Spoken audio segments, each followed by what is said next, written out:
Nearly 10,000 petitioners demand an independent investigation into child sexual abuse allegations against a prominent figure, Pete, amid claims of cover-ups and systemic failures.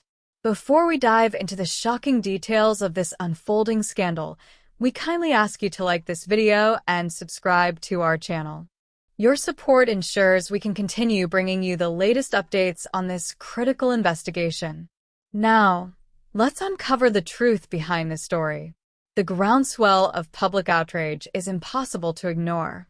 Nearly 10,000 petitioners have united to demand an independent, third-party investigation into the disturbing allegations of child sexual abuse against Pete, a prominent figure at Daystar. This isn't just a petition, it's a cry for justice, accountability, and transparency. The petitioners argue that only an external investigation, free from internal biases and conflicts of interest, can uncover the truth. They insist that professionals, lawyers, certified investigators, and forensic experts must lead the inquiry to ensure impartiality. The public's trust in Daystar has been shattered, and this petition represents a desperate plea to restore faith in an institution that has long been considered a pillar of trust. The stakes are high, and the world is watching. Will justice prevail, or will the powerful silence the truth? At the heart of this scandal is Baby Lamb, a once vibrant and outgoing child whose life has been turned upside down. Her parents, Jonathan and Susie, noticed a dramatic shift in her behavior, sudden withdrawal, fear, and an overwhelming need to hide whenever Pete was near. These changes were not subtle. They were glaring red flags that something was terribly wrong. Baby Lamb's reactions, trembling, retreating to corners, and refusing to speak, are classic signs of trauma seen in abuse survivors. Her fear of Pete, a man she once trusted, speaks volumes. The emotional and psychological scars she bears are a testament to the alleged abuse she endured. This isn't just a story about a child suffering, it's a chilling reminder of how abuse can shatter innocence and leave lifelong wounds. Baby Lamb's story is the catalyst for this investigation, and her pain must not be ignored.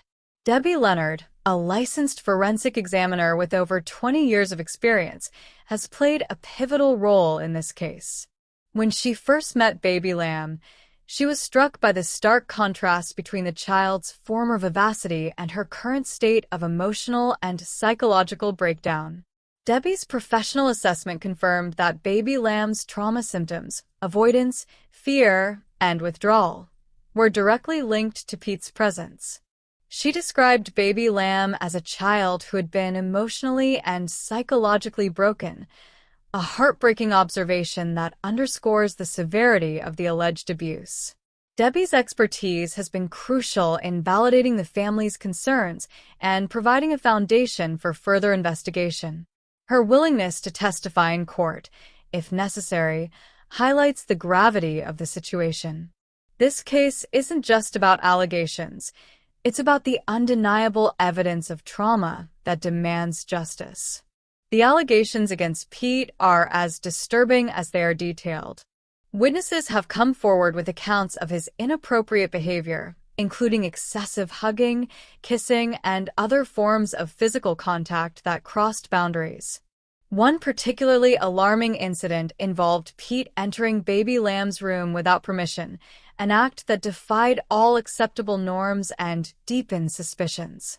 These actions, while perhaps dismissed by some as overly familiar, took on a sinister tone in light of Baby Lamb's reactions. Her fear of Pete, coupled with these accounts, paints a chilling picture of a man who allegedly exploited his position of trust. The evidence against Pete is mounting, and the public is demanding answers. How many more red flags must be raised before justice is served? Joni Lamb, a key figure in this scandal, stands accused of actively obstructing justice. Instead of supporting Baby Lamb's family in their pursuit of truth, Joni allegedly discouraged them from involving the police. She reportedly arranged a private meeting with Baby Lamb, after which the young girl abruptly stopped speaking about the abuse. This sudden silence has led to suspicions that Joni may have coerced or intimidated Baby Lamb into staying quiet.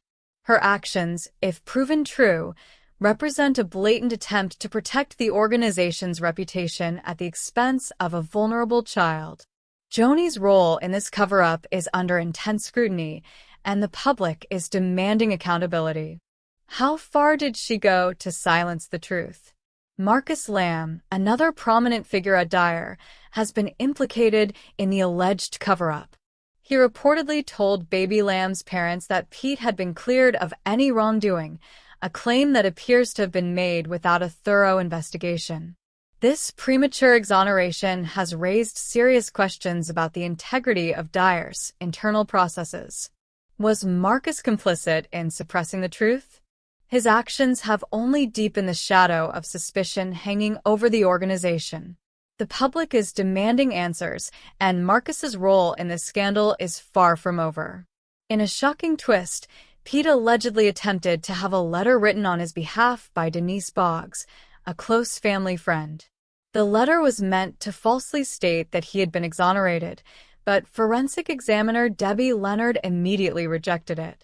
This brazen attempt to manipulate the narrative underscores the lengths to which Pete and his allies may have gone to protect themselves. Debbie's refusal to accept the letter has only strengthened the case against Pete, highlighting the importance of impartiality in this investigation. The truth cannot be buried, and Pete's actions have only fueled the public's demand for justice. In a significant legal development, Texas has extended the statute of limitations for child sexual abuse cases. Survivors now have up to 20 years after reaching adulthood to pursue legal action, a change that empowers victims to seek justice on their own terms. This reform is a game-changer for cases like Baby Lamb's, where the trauma of abuse can take years to process. The new law sends a clear message: the voices of survivors matter, and justice will not be denied. This legal shift has added momentum to the petition for an independent investigation as the public rallies behind Baby Lamb and her family. The scandal took another shocking turn when Rachel Lamb, a figure within the organization, shared Baby Lamb's private medical details on social media. This blatant breach of confidentiality has only intensified public outrage, highlighting the ethical lapses within Dyer. Rachel's actions have further eroded trust in the organization and underscored the need for accountability. The public is demanding answers, and Rachel's role in this scandal is under intense scrutiny. The reopening of the investigation by the Seville Police Division marks a critical turning point in this case. Authorities are now scrutinizing every piece of evidence, testimony, and questionable action to uncover the truth. The potential for new revelations is immense, and the pressure is mounting on Dyer's leadership to cooperate fully. The public is demanding transparency, and the world is watching as this investigation unfolds. Will justice finally be served, or will the powerful continue to evade accountability? Thank you for joining us on this journey to uncover the truth. If you haven't already, like this video and subscribe to our channel for the latest updates on this explosive case. Your voice matters in the fight for justice. Together, we can ensure that Baby Lamb's story is not forgotten.